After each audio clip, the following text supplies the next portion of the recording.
Coming to you live from the Business RadioX studio, it's Franchise Marketing Radio. Brought to you by IDS, an award-winning digital marketing agency that delivers integrated marketing solutions for franchisors, franchisees, and franchise development teams. Learn why over 75 brands depend on IDS's team of dedicated marketers and client service professionals to deliver a strong ROI on their marketing investment.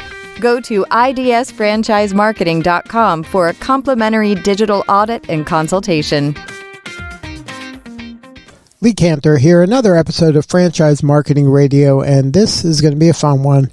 Today on the show, we have Bob Bafundo with Wings and Rings. Welcome, Bob. Hey, thank you, Lee. I appreciate you having me. Good afternoon. I am so excited to learn what you're up to. Tell us a little bit about Wings and Rings. How you serving folks? Wings and Rings is a concept that's been in place since 1984. Current ownership acquired the chain in 2005 and really took it from a very localized wing joint in the Cincinnati market to more of a regional emerging chain throughout the country. We have 61 restaurants domestically and another 23 or so internationally. And Wings and Rings really tries to differentiate itself by being the place where people can go to connect over sports. It's getting together with friends and family and watching a game and enjoying some great food. We really try to deliver crave-worthy wings and rings to our guests and make sure they view us as the place to go for those items. And we try to do it with in a little nicer environment and decor, and do it with some great friendly service that makes people feel like they're at home. Now, how are you helping your franchisees kind of cope with this labor challenge that's happening around the country? Is there any kind of technology that you're kind of leaning into to help with this? Well, first of all, we try to work with our franchisees on an ongoing basis and really understand which stores and which geographic areas are struggling the most from a staffing standpoint. Safe to say in this environment, just about everybody is struggling in that area. But we try to work with them and understand where the gaps are, try to help them with recruiting and retention as a way to improve their individual situation. And then we feel a responsibility to look long-term and look beyond that. So we look for ways to simplify the menu, ways to simplify recipes in the back of the house, to make it easier to learn our systems, to be successful delivering our systems on a consistent basis. And then we also look for ways we can just, eliminate labor and tasks, especially the most difficult ones, out of the back of the house in our restaurants. And so, we've even gone as far as evaluating robotics from that standpoint. So what? How are robotics fitting into this space? Well, we're doing some testing right now. We've been in test for about 6 weeks in our Crestview Hills location in northern Kentucky, just outside of Cincinnati.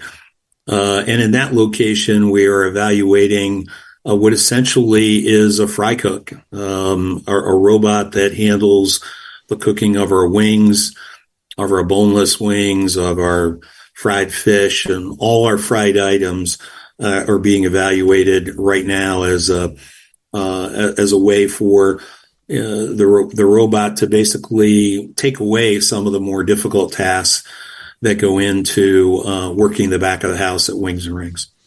So is that, that sounds so futuristic. Is that something that's becoming more realistic nowadays? It is. I would say that the need has always been there. And now you've got great companies like Miso Robotics, who we are partnering with. And Miso is, really brought in a team of amazing engineers, and they really understand the restaurant business and understand how to program the robot to do exactly what we need it to do. And even to customize it to our individual recipes. So it's becoming more and more viable every day. I would say initially, Lee, we got into it purely from the standpoint of saying, how do we reduce the labor it takes to operate one of our restaurants? But I think as we've gotten deeper into it, we see other benefits coming to the forefront now, and those include more consistent quality product, just the ability for us to deliver things more consistently, and potentially move some of our labor from the back of the house into customer service positions, especially in an environment where many restaurants are struggling just to staff the front of the house with servers. Yeah, I would imagine that there's a better use of humans in the front of the house interacting with other humans, rather than the back of the house interacting with hot oil. Exactly. You hit the nail on the head. It's always a little warmer in the back of the house. It's always a little more demanding on our employees. And so we feel like it's a step towards improving the environment in our restaurants and allowing people to spend more time on that personal interaction with our guests. So what kind of is the backstory of Wings and Rings? How did it kind of initially get started? Our concept, Wings and Rings? Yeah. Initially, I think in the mid 80s, with the popularity of other wing concepts starting to take off and the sports bar concept starting to take off, the original founder worked hard to get up and get in the game and get something going. Initially the restaurant was very successful, just serving wings and beer basically, and playing in that segment. But I think as the brand began to grow, there's a difference between running one or two restaurants successfully, and then being able to franchise a concept and being able to provide the support to franchisees through systems and processes that make restaurants successful. So I think that's where current ownership has done a great job of developing those systems and really building the brand. And we continue to grow well today. We, up through COVID, we had 12 consecutive years of same-store sales growth, which is very uncommon within the industry. Now, as a veteran kind of in this industry, what are some of the traits of those brands that you think have a chance to be a breakout brand and really resonate and be franchisable? I think a great question, Lee. I think most people would start by saying, gosh, is it unique in some way, shape, or form? And that could be through menu differentiation. That could be through quality, the way the food is prepared. That is always, I think, where the opportunity begins for a brand to grow. But I think more importantly than anything is really refining the process. It's taking the successful business model that exists at one store or 5 stores or 10 stores, and it's coming up with a process to replicate that successfully and consistently going forward. So, a lot of people would think that, your best franchisees are entrepreneurial. They're creative. They want to experiment with different things. Actually, most franchisees that are successful enjoy the battle on a daily basis, but more than anything, they want a system. They want to execute. They want somebody to give them a playbook, and they want to be able to run that playbook consistently day in, day out. Now, from a franchisee standpoint, do you have kind of a profile of who the ideal franchisee is? Is this somebody that has a portfolio already and is adding this as a kind of complementary brand, or is it somebody who is kind of leaning into Wings and Rings as their primary kind of revenue source? Again, great question. There are a couple of different paths to success, Lee, to be honest with you. And in some cases, I think most chains love the opportunity to work with multi-brand, multi-unit franchisees. So people that maybe already have the infrastructure in place, and have support in place to deal with other brands, especially in a common geography. So adding wings and rings to your portfolio is always a great way to move quickly and to be successful. But that said, we've got many successful franchisees in our system that are owner operators. These are people that grew up in the restaurants and learned how to run one restaurant, and then eventually took the opportunity and took that leap and that risk into ownership, and have done really well with it. So a couple of different paths for sure. But you don't necessarily have to have restaurant experience. We have some people in the system that have successfully moved from outside the restaurant industry into a single unit franchise. It's just not very common, but we do have those as well. But so then the folks might be somebody that's worked in the restaurants, maybe frustrated, and then said, hey, I want my own thing, and this is a good kind of place to start in terms of, hey, I already have a tested system. I already have experience in the restaurant, but this gives me kind of a blueprint and a framework to work from, and that's kind of hedging me in terms of having a successful operation. Yeah, I think most folks, and I would say this is true for any brand in the restaurant segment, most folks have learned the restaurant business in some other concept, kind of grown up operating restaurants, and then want to take a shot at ownership and look for opportunities with brands they can grow with brands they like and that they're proud of, and they look for those opportunities and jump into them. So as you expand, are you focusing on certain regions and territories, or is kind of the world your oyster at this point? No, we think it's important for us to continue as a small brand, obviously compared to, the McDonald's and the Subways of the world. We're a very small brand. And so for us, continuing to build brand awareness for Wings and Rings is really important.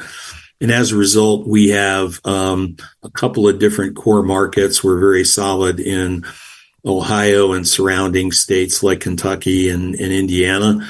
So we're continuing to focus on growth in those markets. And then we have another solid patch of development in South Texas. We continue to grow very rapidly down there. That's where a lot of our current growth is coming from, that South Texas market. And so for us, it's about filling in the markets we're already in rather than, flying to Hawaii and trying to figure that out. That just doesn't make a lot of sense for us right now. Now, what about the footprint of the restaurants? Has that changed, like maybe post-pandemic, or are they the same size as they were prior?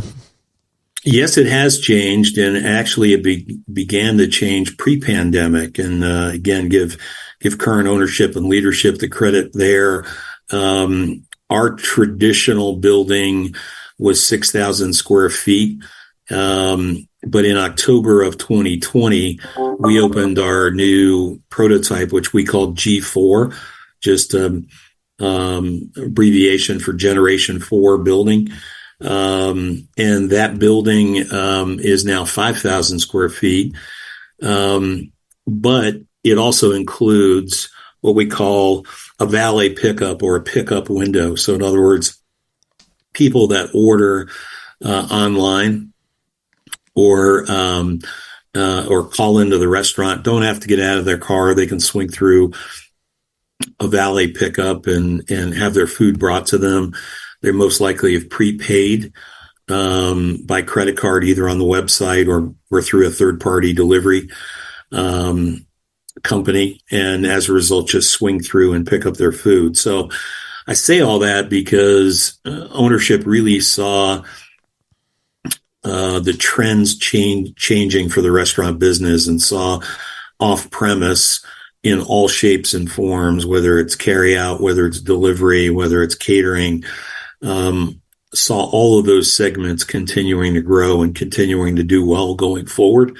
And so we felt like there was the opportunity to shrink the size of the building a little bit, and still be able to hit the volume numbers we needed, but also to be able to better handle the ever-growing side of the business associated with off-premise.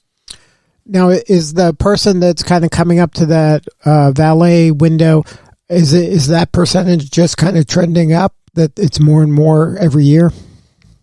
Yeah, we've got it, I think, in 4 restaurants currently. And it definitely outperforms the rest of our restaurants, which where typically we would have curbside pickup, or we might have somebody park and come into the restaurant.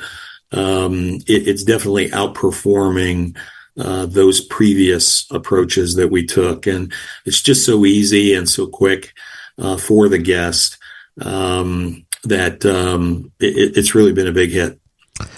Yeah, it's a fascinating trend in the marketplace, that curbside. I mean, it's just really it's a different kind of experience that people are having an expectation for nowadays, to be able to order on an app or on a website, and then just you text or however you communicate and say, hey, I'm here, and then someone hands you your food. I mean, it's kind of going back into the old days with the people on skates handing you your food in the parking lot. You're exactly right. Different experience, but it seems to be a good fit for the time. So, we plan to not only incorporate valet pickup as part of our prototype design going forward. All of our new restaurants are opening with that, but we anticipate we'll also experiment with retrofitting the valet pickup door onto existing restaurants. And I failed to mention, by the way, this is not just a window. This is a sliding glass door. We actually walk out and greet the guest at their car, validate or verify who they are and what their order was, and then come back with the food. So, typically they're in and out in less than a minute. Yeah, and it's that personal touch, the human-to-human interaction. That's right. Well, Bob, if somebody wants to learn more about the opportunity or the restaurant, what is the website? The website is www.wingsandrings.com. So easy to remember. Good stuff. Well, thank you so much for sharing your story. You're doing important work, and we appreciate you. Thanks so much, Lee. We appreciate your interest. All right. This is Lee Cantor. We'll see you all next time on Franchise Marketing Radio.